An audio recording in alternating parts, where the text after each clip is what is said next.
Shalom, jumpa lagi di channel video Bu Eli, Bapak Ibu Guru Hebat, salam dan bahagia. Terima kasih Bapak Ibu Guru Hebat yang sudah subscribe, like, share, dan komen. Semoga channel ini semakin bermanfaat bagi para pengunjung. Baik, terima kasih ya Bapak Ibu Guru Hebat. Kali ini Bu Eli akan memberikan informasi terbaru yaitu tentang CP, capaian pembelajaran ya. CP revisi terbaru. Nih, sudah pada tahu belum ya Bapak Ibu Guru Hebat? Nah, CP revisi terbaru ini dirilis pada 25 Oktober 2023. Jadi CP kita yang akan kita rujuk untuk merancang proses pembelajaran itu sekarang harus merujuk pada versi revisi yang terbaru yaitu 25 Oktober 2023. Bagian mana saja, mapel apa saja yang direvisi? Mari kita cari tahu. Tonton video ini sampai habis. Jangan di skip, jangan uh, dipotong-potong sampai habis ya, supaya Bapak Ibu Guru Hebat dapat mendapatkan pemahaman yang komprehensif. Ya, kita mulai.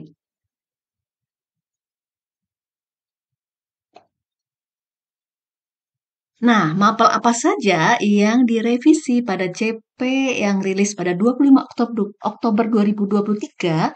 Ini ada mapel IPAS ya. IPAS ini ada di SD, yaitu fase A, B, C ya. Kemudian ada IPA. IPA ini ada di fase D dan fase E ya. Fase D itu SMP, sementara fase E itu adalah SMA kelas 1. Lalu fase F ada fisika, biologi, dan kimia. Ya, F ini berarti kelas 11 dan kelas 12 ya, Bapak Ibu guru hebat. Kemudian mapel yang mengalami revisi itu juga ada IPS ya. IPS ini ada di fase D SMP dan fase E SMA kelas 1 ya.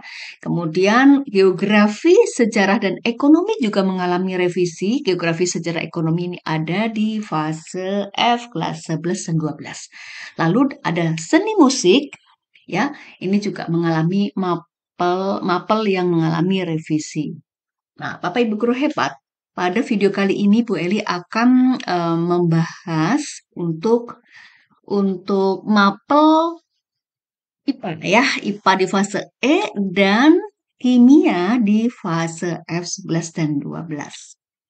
Nah, dasar kebijakan yang sudah kita rujuk bersama itu dimulai dari 008 ya, garing H garing KR tahun 2022 tentang capaian pembelajaran ya. Ini pada jenjang PAUD, jenjang pendidikan dasar, dan jenjang pendidikan menengah untuk kurikulum merdeka ini yang pertama kali muncul ya. Itu di 008 untuk CP-nya. Kemudian direvisi lagi pada menjadi nomor 033 garing H garing KR tahun 2022 ya. Nah, ini adalah CP 033 ini CP yang selama ini kita rujuk. Namun CP ini mengalami revisi kembali yaitu yang terakhir yang terbaru itu pada 25 Oktober tahun 2023. Nah, maka pada video kali ini Bu Eli membahasnya pada yang 2023 tanggal 25 Oktober. Nah, Bapak Ibu guru hebat, dasar kebijakan ini dikeluarkan oleh keputusan Kepala Badan Standar Kurikulum dan Asesmen Pendidikan Kemendikbudristek ya, BSK ya. Nah, Bapak Ibu guru hebat, sekarang Bu Eli akan membahas untuk fase E, di sana ada IPA ya. IPA itu sebetulnya adalah gabungan dari fisika, biologi, dan kimia ya. Tetapi kita lihat ya, pada poin apa yang harus digaris bawahi untuk perubahannya. Ini ada di halaman 110 sampai 111 ya. Untuk file revisi 25 Oktober 2023-nya ya. Nah, di sana tertulis fase E, umumnya untuk kelas 10 SMA, MA, atau program paket C ya. Pada akhir fase E, peserta didik memiliki kemampuan untuk memahami sistem pengukuran ya. Sistem pengukuran ini di fisikanya. Kemudian energi alternatif, ini juga fisika. Lalu ekosistem, nah ini biologi. Bioteknologi itu biologi, keanekaragaman hayati itu biologi. Nah, sementara struktur atom, reaksi kimia, hukum-hukum dasar kimia ini adalah di mapel kimianya ya, mapel kimianya. Nah, Kalau kita bandingkan terhadap 033 ya, yang ini ya Bapak Ibu guru hebat yang 033. Nah, di sini ada urutan dari mapel kimia yang sudah berubah.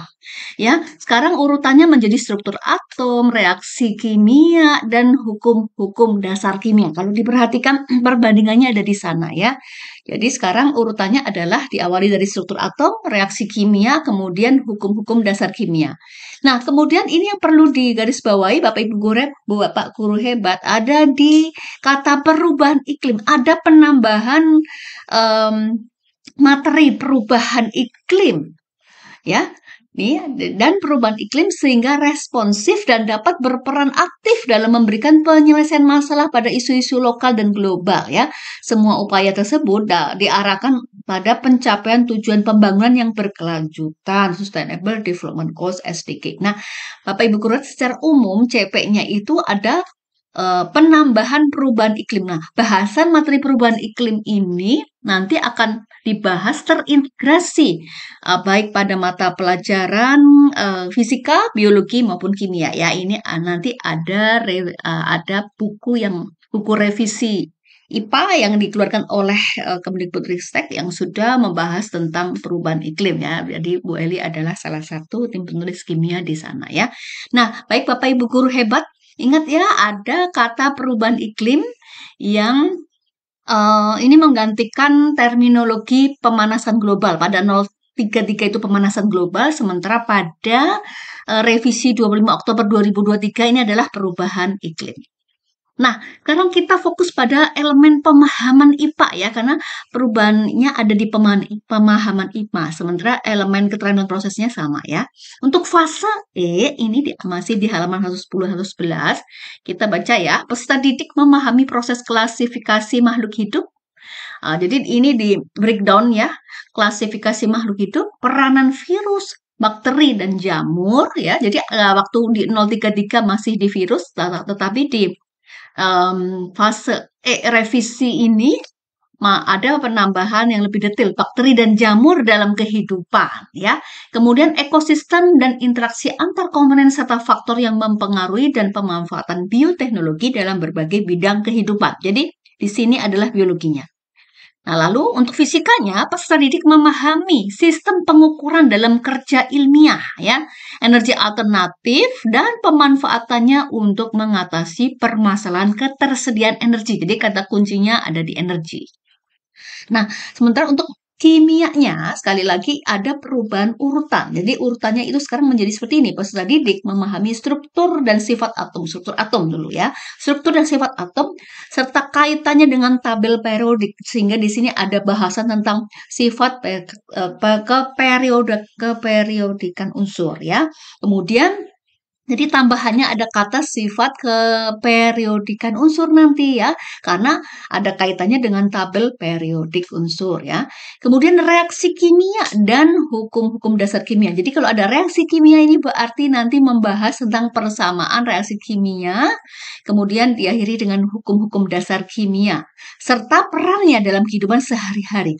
Artinya bahasan itu lebih fokus kepada konsep yang lebih kontekstualisasi ya. Jadi kehidupan sehari-hari, reaksi kimia yang sederhana, hukum dasar kimia sederhana yang terkait dengan keadaan yang lebih kontekstual, yaitu dalam kehidupan sehari-hari. Nah, kemudian integrasi IPA-nya, kolaborasi IPA, fisika, biologi, dan kimia itu tampil pada yang Ibu Eli lingkari merah ini ya. Peserta didik menerapkan pemahaman IPA untuk mengatasi permasalahan berkaitan dengan perubahan iklim ya. Jadi sekali lagi perubahan iklim dibahas ya di dalam materi yang direvisi pada 25 Oktober 2023. Jadi terminologi perubahan iklim menggantikan pemanasan global. Karena apa? Karena perubahan iklim itu lebih luas ya, cakupannya lebih luas ketimbang pemanasan global. Karena di dalam perubahan iklim nanti dampaknya juga akan menuju ke dampaknya salah satunya adalah pemanasan global ya. Demikian Bapak Ibu guru hebat untuk dicermati pada IPA fase E. Nah, sekarang ke kimia ya, fase F ya. Kali ini bahasan Bu Eli batasi pada kimia dan yang termasuk dalam IPA fase E serta kimia dalam fase F. Di fase F11 itu sudah ada peminatan ya. Artinya di sana peserta didik dapat memilih mata pelajaran yang diminati yang kira-kira menjadi bekal pada pilihan jurusan di perguruan tinggi. Nah, di sini ada posisi termokimia yang sebelah mana nih ya? Kita lihat ya. Untuk elemen pemahaman kimianya yang kita bahas ya, karena keterampilan prosesnya itu sama ya. Pemahaman kimia, deskripsinya adalah mencakup pemahaman mengenai perhitungan kimia. Perhitungan kimia berarti di dalamnya ada konsep mol ya. Kemudian sifat, struktur, dan interaksi partikel. Yang ditangkap ini adalah gaya interaksi partikel ya. Ikatan kimia yang menjadi landasan pembahasan gaya interaksi molekul atau gaya interaksi partikel. Lalu laju reaksi dan kesetimbangan kimia. Lalu muncul konsep larutan. Konsep larutan asam basa mestinya di sini adalah landasan berpikirnya adalah dari kesetimbangan kimia. Nah, kemudian posisi termokimia nih Bapak Ibu guru hebat bisa melihat. Ini ada di posisi setelah konsep larutan. Jadi setelah bahasan asam dan basa ya. Nah, kemudian elektrokimia serta kimia organik. Nah, ya seperti itu. Nah, kita lihat ya, untuk elemen pemahaman kimianya ini ada di halaman 115 sampai 118 ini kalau di breakdown seperti ini. Peserta didik memiliki kemampuan memahami konsep mol dan stoikiometri. Sebenarnya konsep mol itu adalah bagian dari materi besar stoikiometri ya. Dalam menyelesaikan perhitungan kimia, ikatan kimia dalam perhitungan kimia ya. Kemudian ada ikatan kimia dalam kaitannya dengan interaksi antar partikel materi dan sifat fisik materi. Yang Bu Eli tangkap di sini adalah ikatan kimia sebagai landasan teori untuk menjelaskan, memahami gaya interaksi molekul atau gaya interaksi partikel ya. Lalu ada gaya interaksi partikel materi yang mempengaruhi sifat fisik dari materi yang memiliki gaya interaksi partikel itu. Nah ya, nah misalnya ada gaya London di sana, ikatan hidrogen, gaya van der Waals, dan lain sebagainya. Lalu di sini menuju ke teori tumbukan antar partikel materi sebagai dasar konsep laju reaksi. Jadi teori tumbukan itu adalah materi awal yang melandasi bahasan tentang konsep laju reaksi. Dilanjutkan dengan kesetimbangan kimia untuk mengamati perilaku reaktan dan produk pada level mikroskopik. Jadi sini yang Bu Eli tangkap adalah kesetimbangan kimia, pergeseran asas Lensat layar ya, pergeseran ini asas ini akan menjelaskan kemana pergerakan, perilaku reaktan dan produk pergeserannya ke arah mana. Ini tentu levelnya mikroskopik ya. Ini akan memberikan landasan berpikir bagaimana mereka bisa menghitung nilai Kc, Kp, seperti itu. Lalu dilanjutkan dengan korelasi hubungan antara pH larutan asam, basa, garam, dan larutan penyangga. Garam itu adalah hidrolisis ya, larutan penyangga itu adalah buffer ya, serta penerapannya dalam kehidupan sehari-hari. Artinya bahasanya itu lebih kepada kontekstual ya dalam kehidupan sehari-hari. Nah, di sini Bapak Ibu guru hebat, posisi termokimianya itu ada di sini ya. Nah, ini diletakkan berarti di semester genap terakhir ya, di fase F11 semester genap terakhir sebelum menuju ke fase F12 semester ganjil ya. Ini posisinya di sini. Kenapa? Karena yang Bu Eli tangkap di sini adalah ada perubahan energi untuk menjelaskan materi termokimia ya, sistem lingkungan, energi yang terkait di dalam sistem dan lingkungan, kemudian entalpi, menghitung entalpi dan lain sebagainya. Sehingga ketika ini diajarkan pada akhir semester genap F11, maka akan langsung nyambung gitu ke sel elektrokimia yang di sana juga ada implikasi perubahan materi dan energi yang menyertai reaksi kimia, khususnya reaksi kimia redoks ya. Jadi diajarkan redoksnya dulu, kemudian implikasi perubahan materi dan energinya pada sel elektrokimia, yaitu pada sel volta maupun elektrolisis. Nah, lalu diakhiri dengan senyawa karbon. Nah, senyawa karbon ini maksudnya meliputi hidrokarbon dan turunannya. Jadi hidrokarbon itu alkana, alkena, alkuna, serta turunan hidrokarbon itu berupa gugus fungsi senyawa organik mulai dari alkohol, eter, aldehid keton, asam karboksilat ester, bisa amina, amida, ke haloalkana, benzena, dan lain-lain ya, beserta pemanfaatannya dalam kehidupan sehari-hari. Nah, Bapak Ibu guru hebat, di sini tidak muncul makromolekul ya. Jadi yang Bu Eli cermati di sini adalah makromolekul bisa kita masukkan sebagai bagian dari hidrokarbon dan turunannya ya. Jadi kalau di sana aplikasi dari makromolekul ini karbohidrat, protein, dan lipid itu bisa kita bahas kalau waktunya cukup di pengayaan atau untuk siswa cerdas istimewa itu adik kita berikan sampai ke sana ya.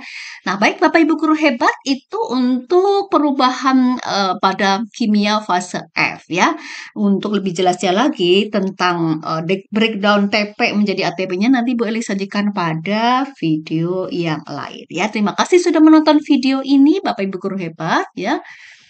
Semangat berkarya, semangat membuat perangkat ajar untuk tahun ajaran 2024-2025. Terima kasih, Tuhan memberkati. Amin.